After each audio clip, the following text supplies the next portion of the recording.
Bab 741, Penyelesaian Proyek Bagian 2. Faktanya, setelah perusahaan mengadakan tur ke asrama yang telah selesai dibangun, hampir seluruh karyawan tersentuh. Langkah perusahaan ini juga sangat meningkatkan rasa memiliki karyawan. Dalam jangka panjang, manfaat dari melakukan hal ini tidak diragukan lagi sangat besar. Upacara penyelesaian proyek perluasan dan perluasan Paradise Corporation diadakan pada pagi yang cerah. Kali ini, Xia Ruofei tidak mengundang begitu banyak pemimpin dan tamu. Ia hanya mengadakan upacara kecil-kecilan. Namun, sebagai perusahaan konstruksi, CEO Liang Weimin tetap hadir secara pribadi. Hal ini tentu saja karena hubungan pribadi Xia Ruofei dengan Liang Weimin. Selain itu, Wakil Wali Kota Eksekutif Kota Jianggang, Wu Gang, dan Kepala Desa-Desa Dongkeng, Ruan Fugui, juga hadir untuk berpartisipasi. Gelar Wu Gang sebagai Wakil Wali Kota memiliki kata eksekutif di depannya, yang merupakan penegasan atas karyanya selama lebih dari setahun.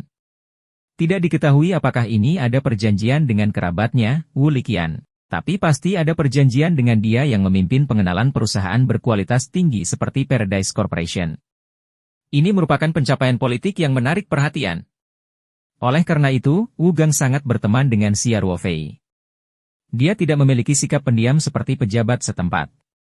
Tentu saja, setelah mengetahui bahwa Xia Ruofei dan Wu Liqian memiliki hubungan pribadi yang baik, Wu Gang tidak pernah sombong di depan Xia Ruofei. Penerimaan itu pada dasarnya hanya sekedar formalitas.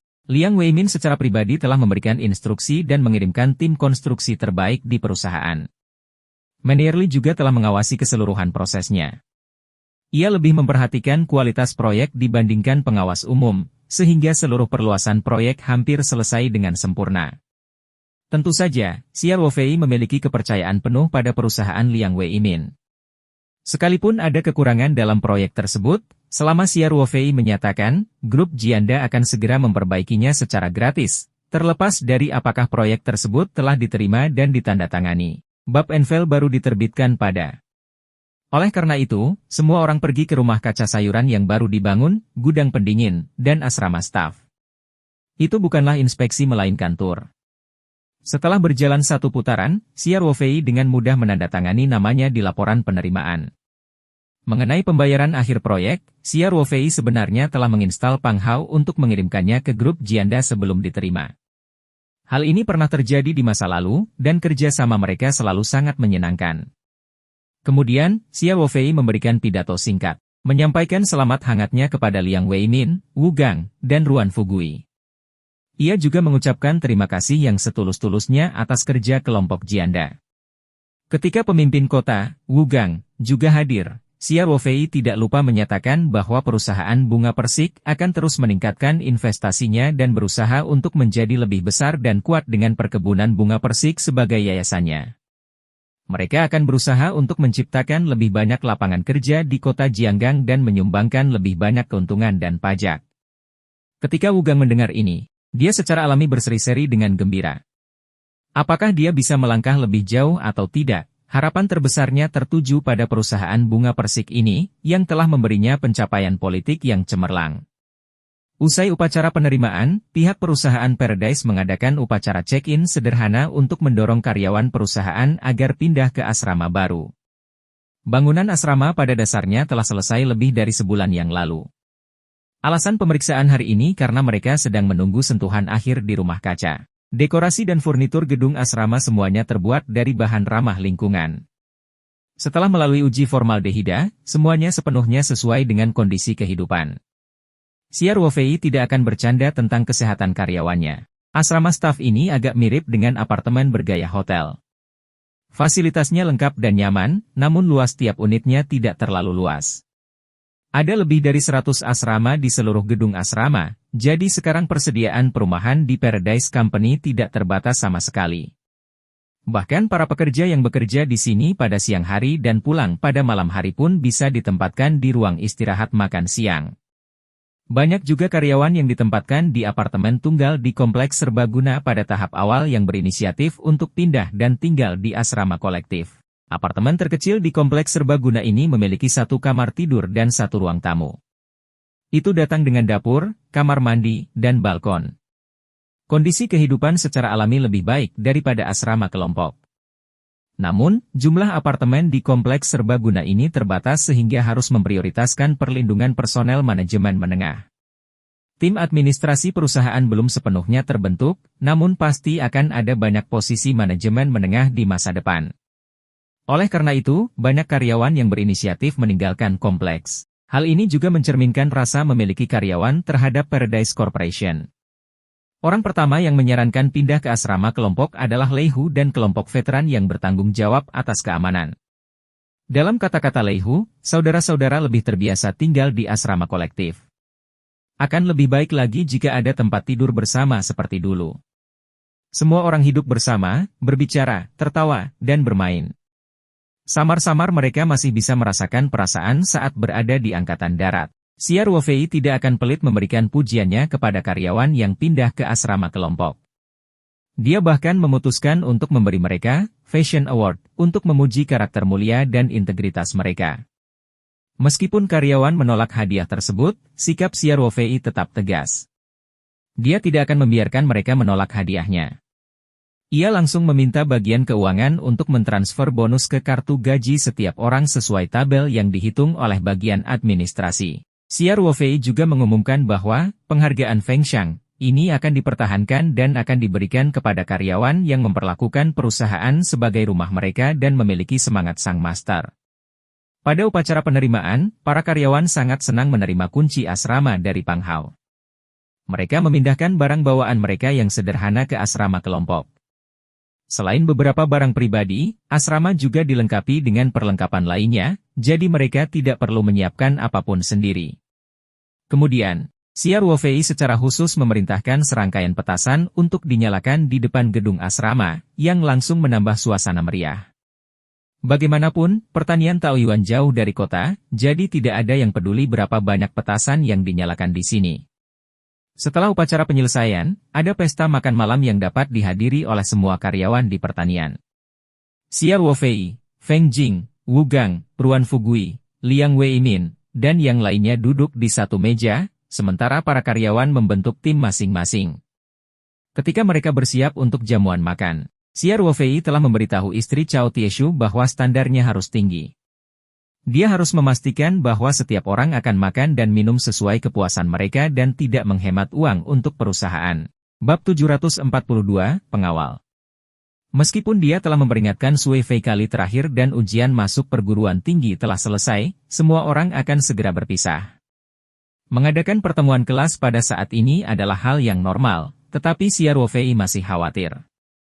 Dia tidak bisa menempatkan kata-kata terakhir Lin Hu pada kemungkinannya. Bahkan jika ada sedikit risiko, Xia Ruofei harus dihentikan sejak awal. Namun, Xia Ruofei tidak menunjukkan kekhawatiran di wajahnya. Dia hanya tersenyum dan bertanya, jam berapa kamu harus tiba besok? Selai 6. Lin Qiao melihat ponselnya dan berkata, saya di pavilion di Jalan Yingfei. Baiklah. Kita berangkat jam 5.20. Xia Ruofei tersenyum dan berkata, ingatlah untuk mengingatkanku.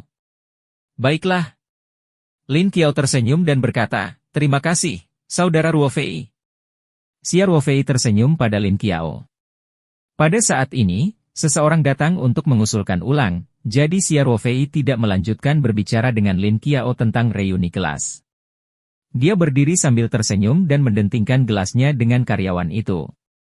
Semua orang meninggalkan makan siang dengan gembira. Setelah Xia Ruofei melihat Liang Weimin, Wu Gang, dan yang lainnya turun dari mobil mereka, dia tidak kembali ke villa bersama Ibu Husi dan Lin Qiao. Sebaliknya, dia kembali ke kantornya di gedung serbaguna sendirian.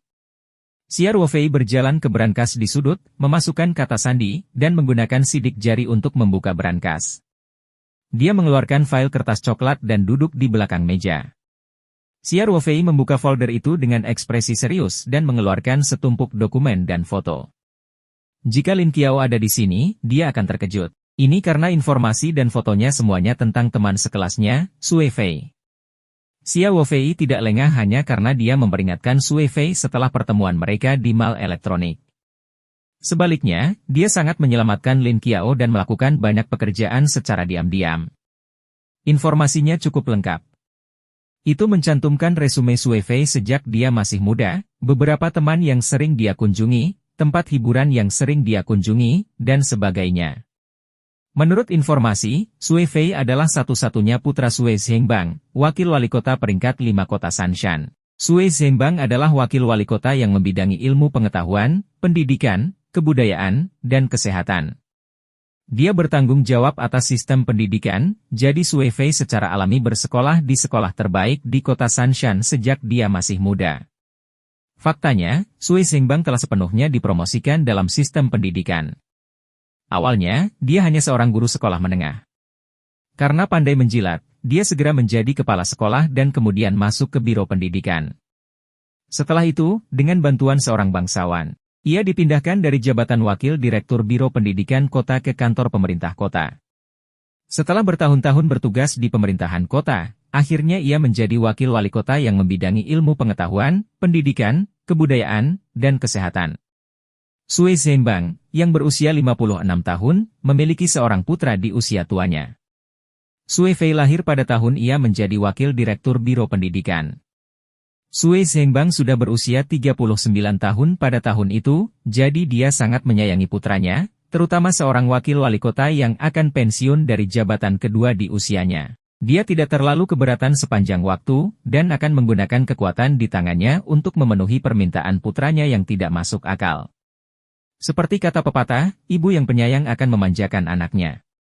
Namun, jika seorang ayah memanjakan anaknya, dampak negatifnya terhadap tumbuh kembang anaknya tentu akan lebih besar. Padahal, pesta makan malam ini memang memakan biaya yang tidak sedikit. Puluhan kilogram sayuran taoyuan dikonsumsi, dan sejumlah besar bahan-bahan berkualitas tinggi dibeli dari CMS Club di kota. Selain itu, Xia Ruofei juga secara khusus memindahkan 5 kotak anggur Drunken Eight Immortals dari kilang anggur Dingfeng. Tentu saja Xia Ruofei tidak mengeluarkan semilon yang dibelinya dari Australia.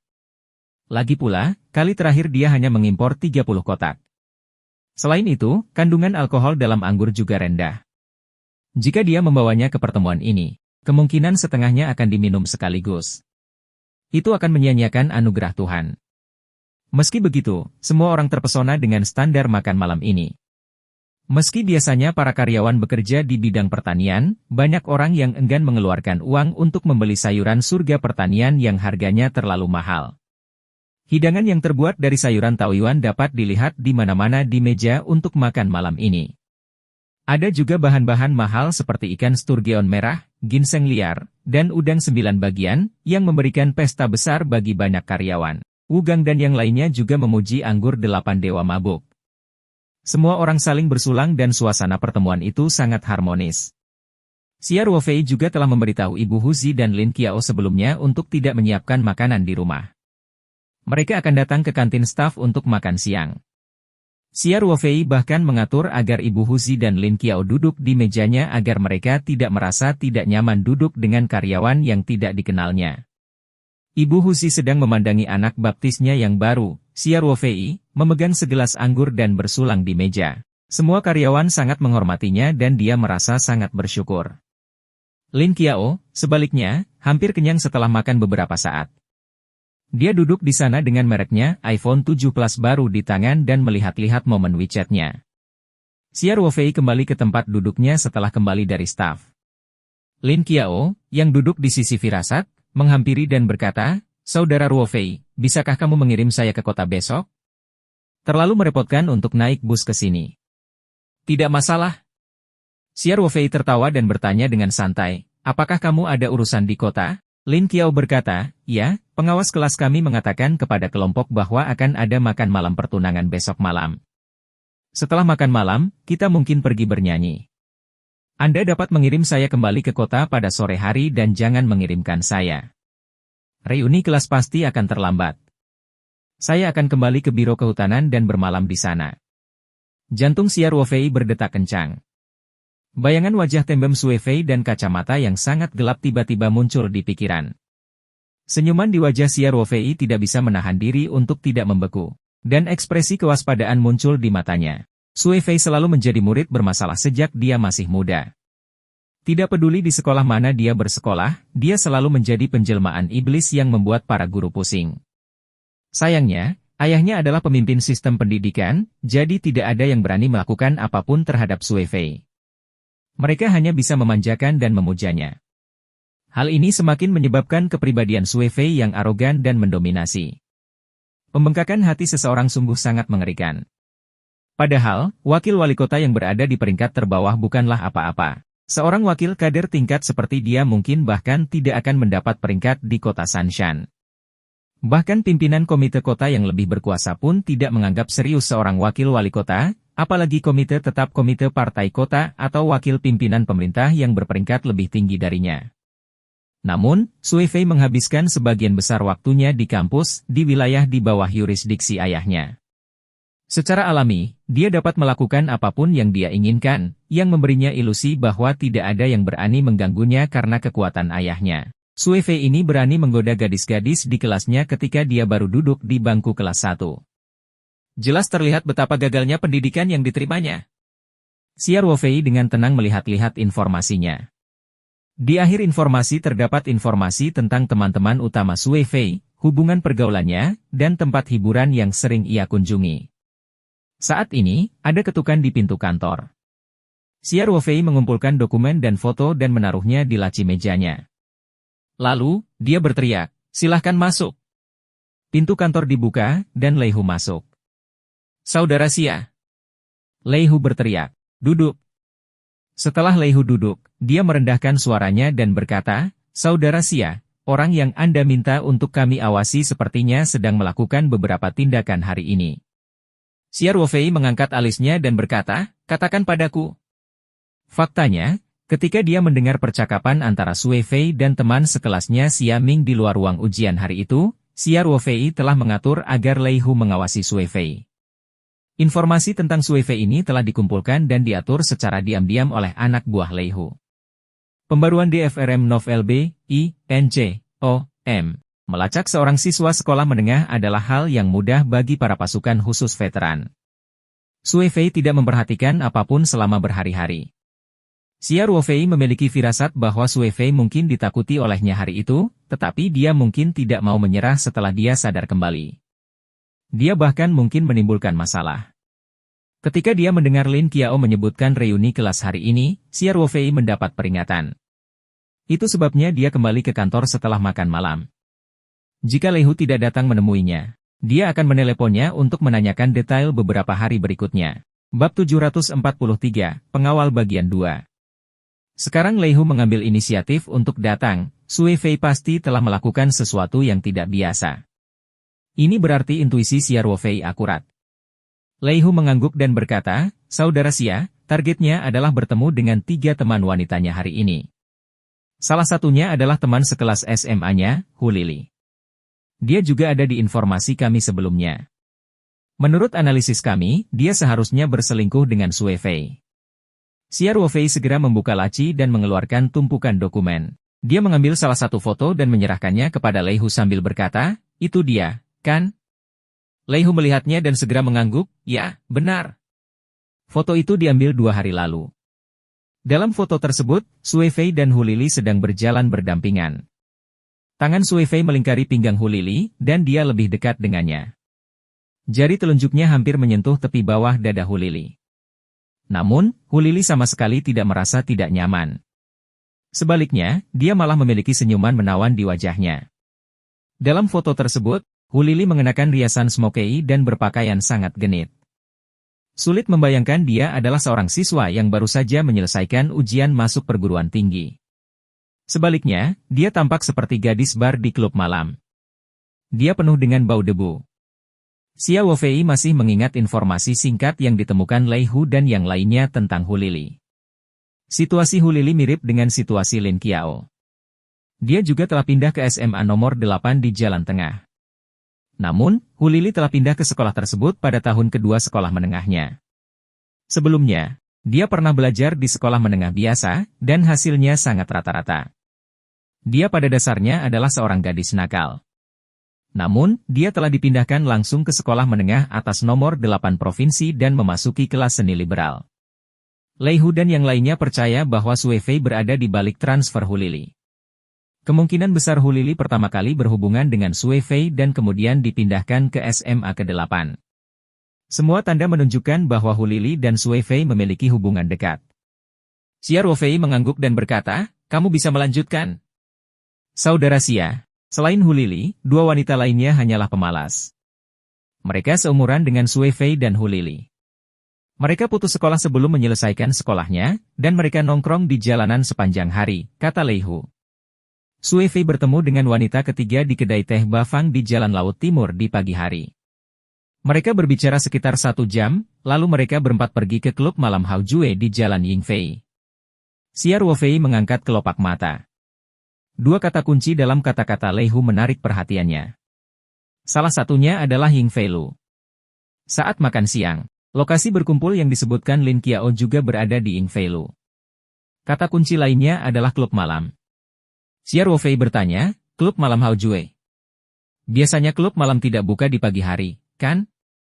Lei Hu mengangguk dan berkata, itu benar, saudara Xia.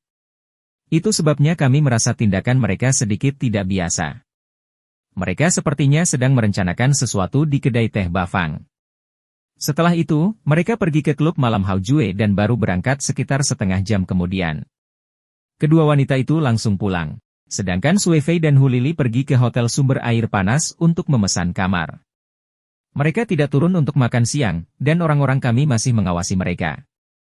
Xia Ruofei terdiam beberapa saat sebelum dia mengangguk dan berkata, saya tahu, kalian semua telah bekerja keras. Tinggalkan kedua wanita itu untuk saat ini. Biarkan orang-orang kita mengawasi Sui Fei dan Hu Lili, dan lapor padaku jika terjadi sesuatu. Dipahami? Lei Hu berdiri dan berkata, saudara Xia, saya turun dulu. Xia Ruofei tersenyum dan mengangguk. Setelah Lei Hu pergi, Xia Ruofei duduk dengan tenang di kursi dan membalik-balik halaman informasi berulang kali. Otaknya berputar cepat. Akhirnya, dia memasukkan kembali semua dokumen ke dalam kantong kertas kraft, berdiri, memasukkan kembali kantong arsip ke dalam brankas, dan menguncinya. Kemudian, dia meninggalkan kantor. Ketika mereka sampai di rumah, Xia Ruofei masih tenang dan tenang di depan Lin Qiao. Lin Qiao tentu saja tidak menyangka bahwa Xia Ruofei telah melakukan begitu banyak hal demi keselamatannya. Segera, hari sudah sore keesokan harinya. Xia Ruofei turun pada jam 5. Lin Qiao sudah berganti pakaian kasual. Ibu Huer mengingatkannya, Qiao-er, jangan minum saat kamu keluar. Anak perempuan perlu tahu cara melindungi diri mereka sendiri di luar. Lin Qiao tersenyum dan berkata, Bu, kamu sudah mengatakannya ratusan kali hari ini. Aku akan mengingatnya. Aku berjanji tidak akan menyentuh setetes pun alkohol hari ini, oke? Juga, jangan begadang malam ini. Waktunya pulang. Di luar sekarang cukup kacau. Ibu Huzi masih khawatir dan terus mengomel. Baiklah, baiklah, baiklah, aku tahu. Lin Qiao berkata, saya baru saja berkumpul dengan teman sekelas saya. Kalau sudah hampir waktunya, saya akan kembali ke asrama Biro Kehutanan. Anda tidak perlu terlalu khawatir. Xia Ruofei menuruni tangga dan berkata sambil tersenyum, Ibu Baptis, Qiao-er sudah dewasa. Dia tahu apa yang dia lakukan, jadi Anda tidak perlu terlalu khawatir. Selain itu, dia akan kuliah, jadi dia harus mengatur dirinya sendiri di masa depan. Benar, benar. Lin Qiao tersenyum dan berkata, saudaraku Ruofei paling mengenalku. Sudah hampir waktunya. Qiao-er, ayo pergi, kata Xia Ruofei sambil tersenyum. Setelah Xia Ruofei dan Lin Qiao mengucapkan selamat tinggal kepada Ibu Huzi, mereka meninggalkan pertanian dengan SUV Night 15 dan menuju ke kota. Dalam perjalanan, suasana hati Lin Qiao sedang baik. Dia bersenandung mengikuti musik dari stereo mobil dan berbicara dengan Xia Ruofei tentang hal-hal yang terjadi di tahun ketiga sekolah menengah. Jelas sekali bahwa Lin Qiao menantikan reuni kelas ini. Meski baru 1 tahun bersekolah di SMA nomor 8, ini adalah semester ketiga SMA yang paling tak terlupakan. Selain itu, dia tampil lebih baik dari biasanya dalam ujian masuk perguruan tinggi, jadi suasana hatinya tentu saja sedang baik. Ekspresi Xia Ruofei juga santai. Dia tersenyum dan mengobrol dengan Lin Qiao. Dia sama sekali tidak menunjukkan kesuraman yang dibawa oleh Sui Fei. Tak lama kemudian, mobil itu memasuki kota. Saat itu akhir pekan dan jam sibuk. Semakin banyak mobil di jalan.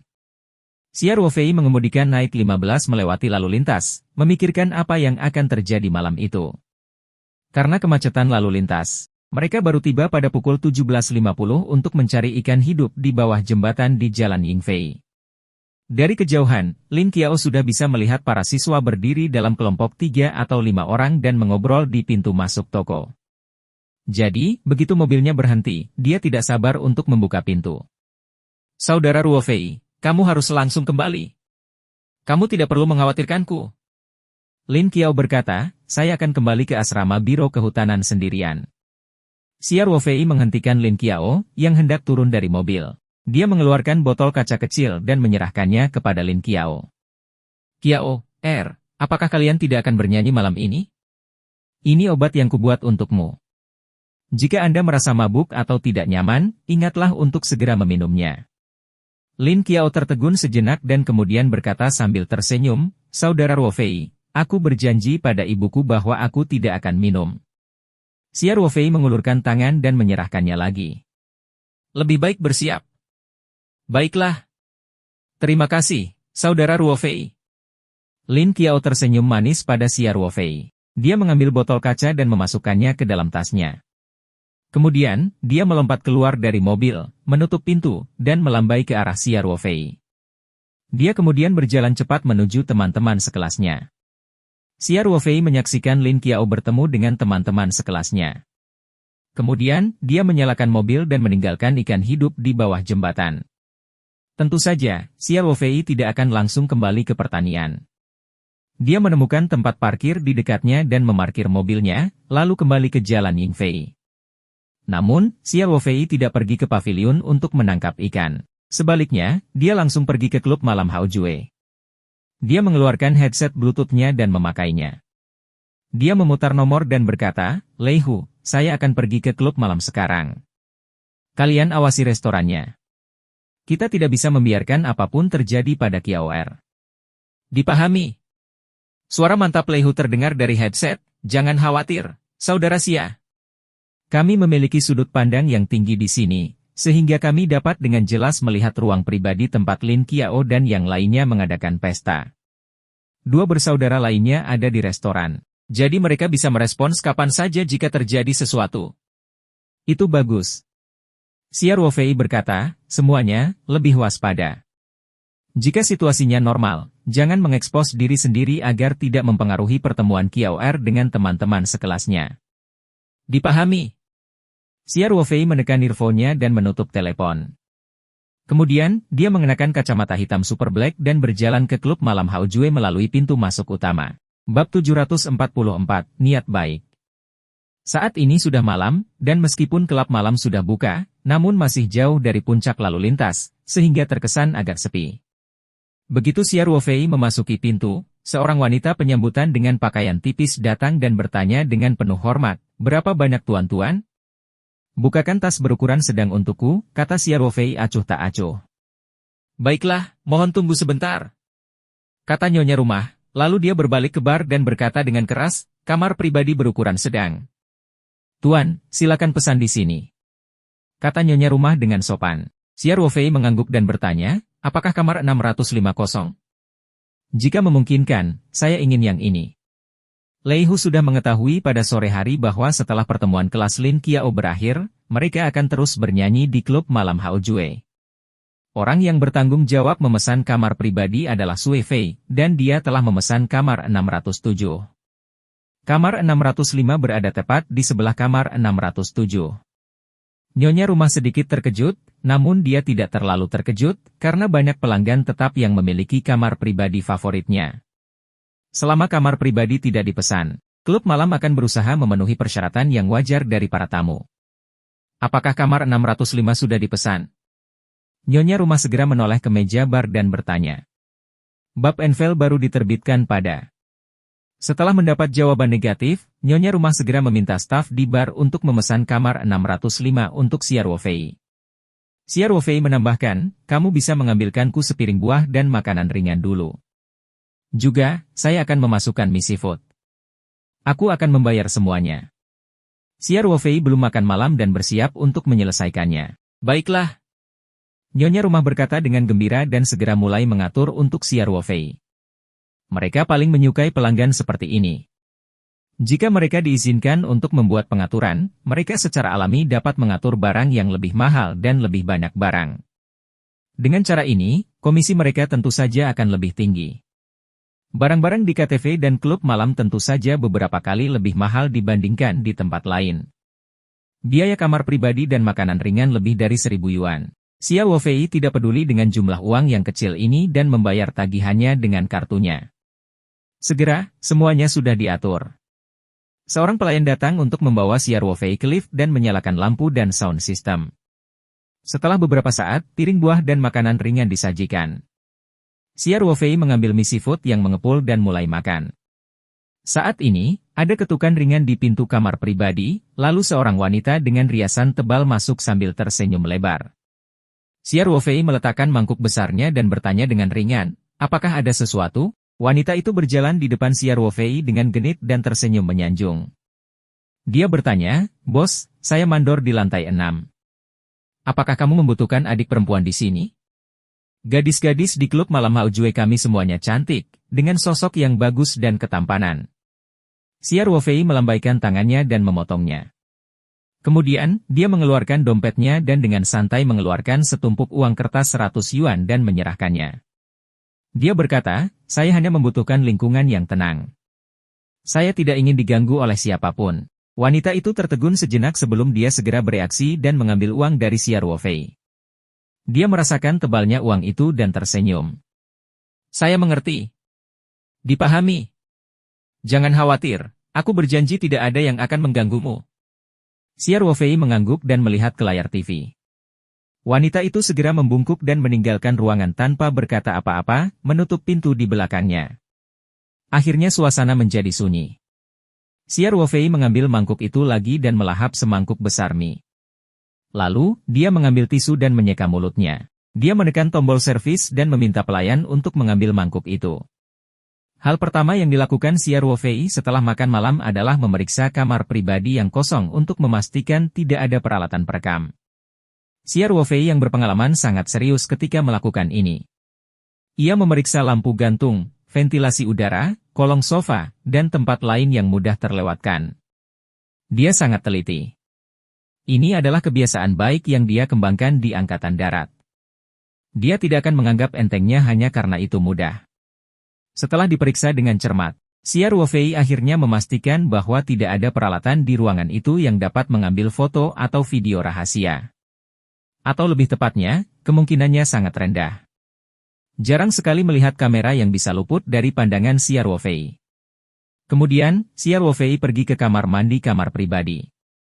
Setelah mengunci pintu, dia menggunakan pikirannya dan Hornet mulai muncul di telapak tangannya. Jika adegan ini dilihat oleh siapapun, mereka akan terkejut hingga tak bisa berkata-kata. Itu lebih ajaib daripada sihir. Setelah meninggalkan ruang petaroh, lebah terbang mengelilingi Xia Ruofei. Lebah-lebah ini berbeda dari yang lain. Masing-masing dari mereka memiliki antena kecil di kepala mereka. Jika diperhatikan lebih dekat, Anda akan melihat bahwa mereka membawa kamera super kecil seukuran jari orang dewasa di punggungnya. Kamera dipasang di tubuh lebah dengan tali kecil berwarna hitam. Tawon ini dipilih oleh Xia Ruofei kemarin.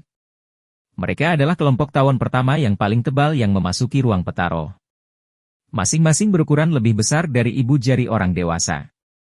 Oleh karena itu, kamera super kecil ini dipasang di bagian atas. Meski agak canggung bagi mereka untuk terbang, namun hal itu tidak mempengaruhi mobilitas mereka. Ini adalah ide yang diajukan Xia Ruofei di kantornya kemarin sore. Tawon ini telah lama hidup di medium tersebut. Selain itu, kekuatan spiritual Xia Ruofei jauh lebih kuat dari sebelumnya, sehingga dia dapat dengan mudah mengendalikannya. Bab 745, Niat Baik Bagian 2. Meskipun tawon ini jauh lebih besar dari tawon biasa dan tampak agak menakutkan, mereka hampir mustahil ditemukan di ruang klub malam besar dengan lampu redup. Tidak diragukan lagi mereka sangat cocok untuk tugas pengawasan. Namun, tidak peduli seberapa kuat kekuatan spiritual Xia Ruofei, dia hanya bisa mengendalikan pergerakan masyarakat. Dia tidak dapat membagikan visi mereka. Apapun yang dilihat Hornet tidak dapat dipindahkan ke Xia Ruofei. Jadi dia berpikir lama dan mendapatkan ide ini. Dia memasang kamera super kecil di Hornet dan mengirimkan videonya ke dirinya sendiri melalui transmisi nirkabel. Ini setara dengan membagikan visi lebah. Kamera alat perekam mini semacam ini sebenarnya sangat kecil, tidak lebih besar dari lubang jarum. Sebagian besar volumenya adalah catu daya dan modul frekuensi radio, yang dapat mengirimkan video yang diambil ke komputer secara nirkabel. Sumber listriknya sebenarnya adalah baterai berkancing. Baterai baru dapat menyuplai kamera selama 5 jam. Xia Wofei telah meminta Lei Hu untuk mengirim seseorang ke pusat dunia elektronik di kota Sanshan untuk membeli 8 kamera super mini kemarin. Dia tidak menggunakan koneksi apapun. Peralatan semacam ini tentu saja tidak untuk dijual, tetapi selama ada uang, masih mudah untuk dibeli. Xia Wofei telah mencobanya kemarin. Itu hampir tidak memuaskan. Itu jauh berbeda dari peralatan perekaman resolusi tinggi 4K yang pernah dia gunakan di Angkatan Darat. Itu sama sekali tidak berada pada level yang sama. Namun hanya untuk pengawasan malam ini, jadi kualitasnya masih cukup baik. Xia Wofei menyalakan semua kamera mikro di lebah tubuh dan mengeluarkan laptop dari ruang penyimpanannya. Dia menyambungkan modul penerima sinyal ke port USB dan membuka perangkat lunak klien yang telah dia install sebelumnya kemarin. Segera, 8 gambar muncul di layar, yang pada dasarnya merupakan sudut pandang lebah. Gambar-gambar itu masih bergetar karena tawon terus-menerus mengepakkan sayapnya dan terbang. Xia Wofei menggunakan kekuatan pikirannya dan 8 Hornet terbang ke celah kipas angin. Kamar 605 dan kamar 607 bersebelahan. Kamar 607 adalah sebuah tas besar, jauh lebih besar dari kamar 605. Tetapi kamar mandinya berada di sebelah kamar mandi di kamar 605. Kamar-kamar tersebut tersebar secara simetris, dan saluran pembuangan di atasnya terhubung. Xia Wofei melihat ke layar komputer. Layar mula-mula menjadi hitam, lalu muncul gambar hitam putih. Kamera memiliki penglihatan malam, tetapi penglihatan malamnya kurang bagus. Meski sangat buram, setidaknya ada gambarnya, sehingga dia bisa menentukan posisinya. Kekuatan spiritual Xia Wofei bisa menyebar hingga sekitar 100 meter. Dalam jarak 50 meter, dia bisa dengan tepat memimpin Hornet. Dia segera memandu Hornet menyusuri pipa knalpot menuju kamar mandi sebelah dan menyelinap keluar melalui celah ventilasi pembuangan. Teman sekelas Lin Qiao masih makan malam. Kamar pribadi ini sudah dipesan, jadi di dalamnya gelap. Xia Wofei memerintahkan Hornet untuk terbang berkeliling, mencari sudut pengawasan terbaik. Dengan sangat cepat, Xia Wofei memutuskan beberapa tempat. Ada yang berada di bawah bayang-bayang lampu, ada yang berada di atas lampu gantung, dan ada pula yang berada di dalam kotak rel tirai. Singkatnya, semuanya adalah tempat yang sangat tersembunyi dari semua sudut. Pada dasarnya, mereka tidak memiliki titik buta untuk memantau seluruh ruangan. Dia bahkan mengatur agar seekor tawon berada di kamar mandi. Tentu saja, Xia Wofei tidak memiliki selera buruk saat mengintip orang lain di kamar mandi. Posisi yang dipilihnya tidak menghadap toilet. Setelah memastikan lokasinya, Xia Wofei memanggil Ma Feng dan yang lainnya kembali. Dia tidak tahu kapan Lin Qiao akan tiba. Baterai kamera super mungilnya hanya mampu bertahan sekitar 5 jam. Dia tidak bisa menyia-nyiakannya saat ini. Xia Wofei mematikan semua kamera dan mengeluarkan sebotol kecil larutan kelopak bunga hati. Dia menuangkan sebagian kecil ke wastafel. Sambil berpikir, lebah-lebah segera mengerumuni dan tetap berada di larutan kelopak bunga hati. Ini adalah hadiah Xia Wofei untuk Hornets. Solusi kelopak tersebut tampaknya memiliki daya tarik yang tak tertandingi bagi makhluk hidup manapun. Xia Wofei telah mencoba dan mengujinya berkali-kali. Sejumlah kecil larutan kelopak bunga hati dengan cepat dibagi ke 8 tawon.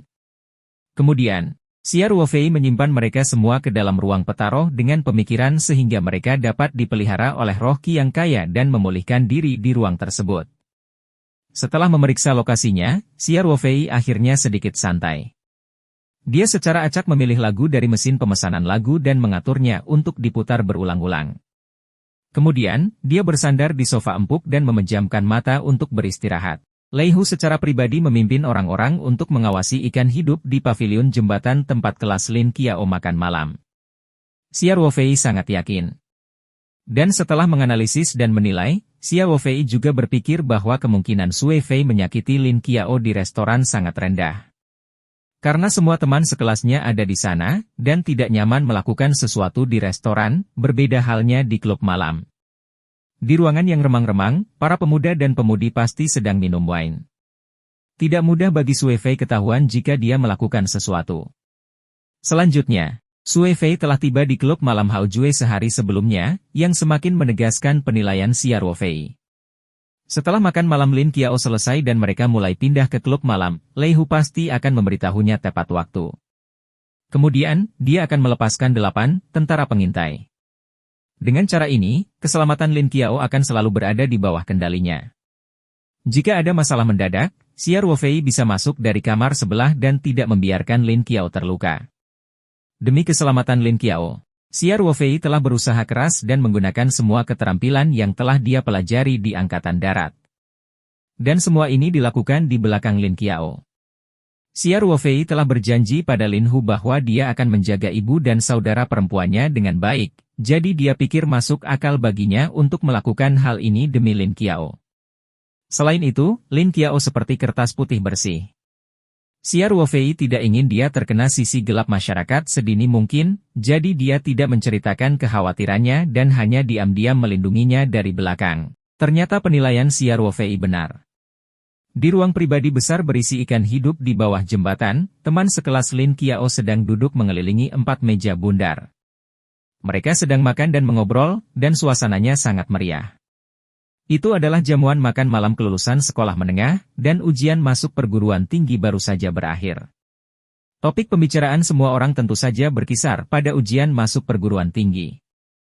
Oleh karena itu, ketika semua orang tahu bahwa perkiraan skor Lin Qiao lebih dari 600, itu menimbulkan sensasi yang besar. Lin Qiao dipindahkan ke sekolah ini pada tahun ketiga sekolah menengahnya.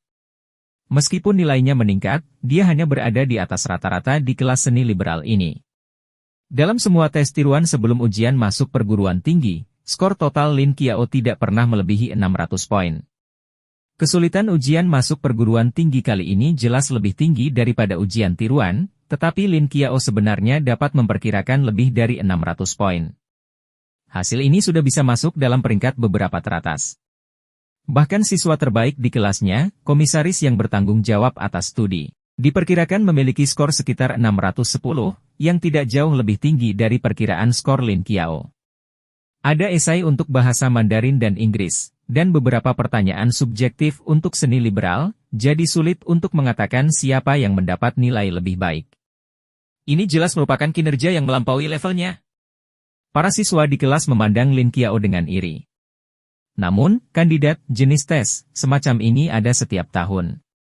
Biasanya, dia mungkin tidak pamer, tapi begitu dia mengikuti ujian masuk perguruan tinggi dengan pedang dan senjata sungguhan, dia akan selalu bisa tampil lebih baik dari standar biasanya. Oleh karena itu, tidak ada yang merasa ada yang tidak biasa pada hasil Lin Qiao. Sui Fei, yang sedang duduk di meja lain, secara alami mengetahui situasinya. Ketika dia mendengar bahwa perkiraan skor bahasa Inggris Lin Qiao adalah 140, dia sangat marah hingga dia mengertakkan gigi dan wajahnya menjadi gelap. Dia membayangkan dia hanya mendapat sedikit di atas 300 poin dalam ujian masuk perguruan tinggi kali ini. Kalau bukan karena ayahnya yang menjabat wakil wali kota, dia tidak akan bisa masuk sekolah manapun. Oleh karena itu, ia berkali-kali dikritik oleh orang tuanya.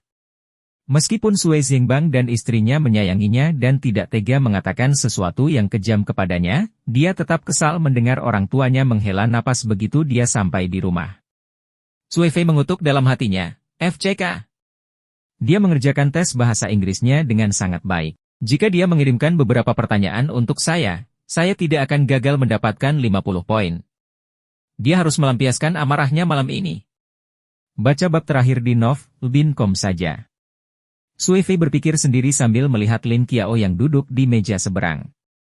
Sui Fei tiba-tiba merasa bahwa gadis ini, yang biasanya sangat rendah kunci di kelas dan sangat pekerja keras dalam studinya, menjadi semakin cantik semakin dia melihatnya. Sosok dan penampilannya bisa disebut yang terbaik. Dia sering membolos dan selalu berada dalam suasana hati yang baik dengan Hu Lili ketika dia pergi ke kelas. Lin Qiao selalu mengenakan seragam sekolahnya yang longgar, jadi Sui Fei tidak menyadari bahwa murid pindahan ini cantik. Memikirkan program yang telah dia atur untuk malam itu, Sui Fei tiba-tiba merasakan tubuhnya memanas dan mulutnya menjadi kering. Dia tidak sabar untuk pergi ke klub malam.